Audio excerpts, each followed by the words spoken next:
and she showed me, I have one more teaching for you.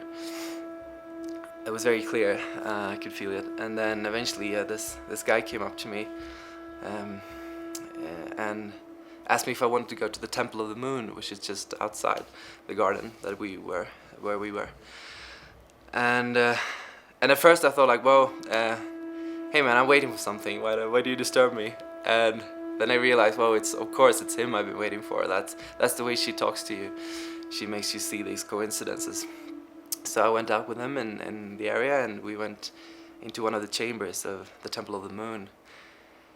And I was just shaking in there because of the energy and just the sensation.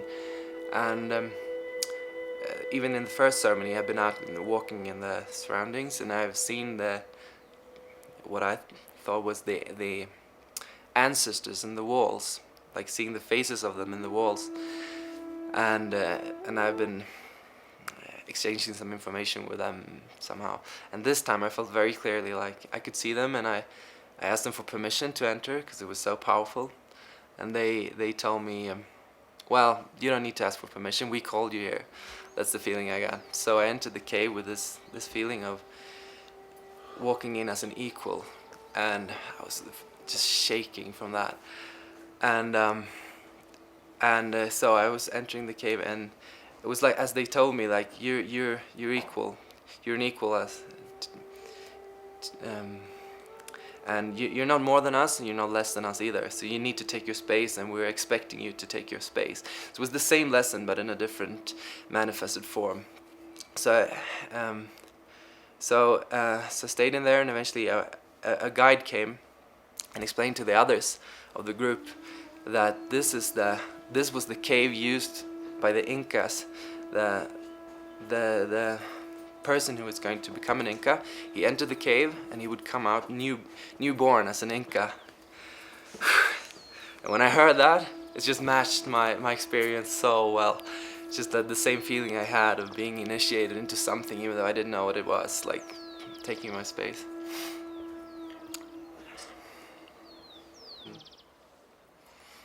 So when I went into the last ceremony, I had the intention of finding my last blockage, my last teaching, because I still felt like that there was something more that she was going to teach me, and had to do something with this region, my throat, something like that. So I sat down and I meditated after a few hours into ceremony, and eventually I started to see these layers unfolding, just going deeper, like these visions of colorful layers. And I went deeper and deeper, and I couldn't find anything. And at one point she went like, are you, or she or whatever, something asked me, are you ready? And I said, yeah, I'm ready. And she asked again, are you ready? And I said, yes, I'm ready. I want to see this. I want to know what this is, this big inconvenient truth that I'm not willing to see, or something. I was expecting something like that, like a suppressed memory or something that is holding me back. But so I started to fly through space in these visions, and eventually I saw this big like Brahman figure, big like the creator god, and light coming out from his hands, and this big universal plan that I was initiated into this. But I couldn't, it was overwhelming, it was too overwhelming. So I said, no, I don't want this, it's too much. I just want to know what this is, this blockage, whatever it is. And then I realized the absurdity of that, having access to this big plan, all the answers to everything I've ever been questioning in life. But it was like that presence, whatever it was, could sense that. Like, oh, he's not ready, you're not ready. So I went like, oh no, sorry, I want to know this. I'm ready. But it was too late. So I was brought back to this like layers unfolding, searching, and finally I realized there's nothing there. There's nothing to find, and it just hit me like that. Whoa. So that's the teaching, and I just started to laugh. I came out of meditation just starting to laugh, and so that was the whole teaching. So I opened my eyes to see this cave up in the hills, once again, it's a cave, and I just had this strong feeling of I need to go there. I need to go to that cave. And it was rain coming down, there was lightnings, thunder, so it wasn't the ideal weather for hiking, but I just decided to go there. So I went out hiking into the hills by myself, and eventually I came to this cave at the top of the hill, and I had the sensation, I had this thought that I need to bring something like an offering to the ancestors that I've been seeing in the rocks. So I brought 3 rocks with me, and I put them there, and I asked for permission to enter everything as I've done the previous 2 ceremonies. And just as I'm about to sit down, I had this thought that what if there's no ancestors in the rocks? And bam, it hits me again, just like it did in during meditation. The ancestors they're not in the rocks, they're not in the mountains, they're in, I mean, they're in everything. They're in life, they're in people, they're in the birds, in the rain, and the wind. And it's like something you would read in every book in the world, but when it hits you like that, it's just so overwhelming. And so I just started to laugh once again, and I had tears in my eyes, and I went back to the house again, and I talked to Mark, who was the ceremony leader, and he pretty much confirmed, like, okay, yeah, well, yeah, you got it. Like, that's it. That's what you needed to know. You've come a long way today. And then I just ended up like playing golf with him in the garden and having a nice time. And I saw the hummingbird for the first time since I came to Peru. And I just felt so light, just like everything was so easy.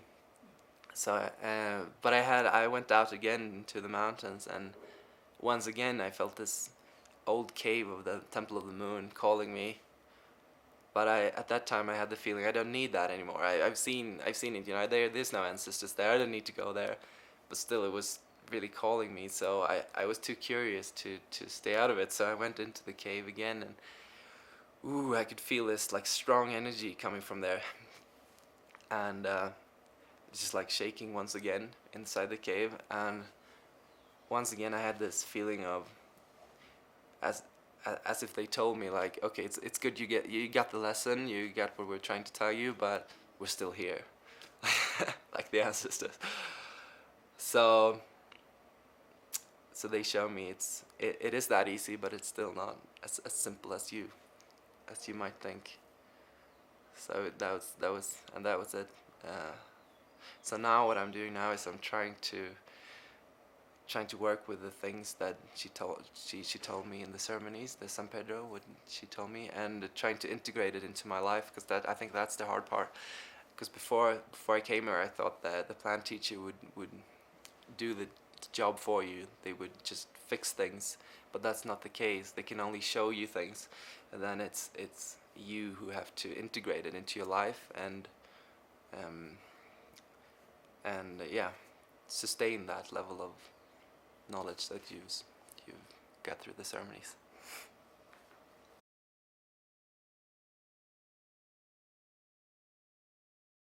For me, it's having the basic routines. Like I do yoga and meditate every day. I try to do that every day, and then it's a lot of practical things, like the way that being the gentle lover, that kind of thing. Like I've been emailing with my ex-girlfriend and trying to have that perspective on our dialogue without getting into same old patterns again.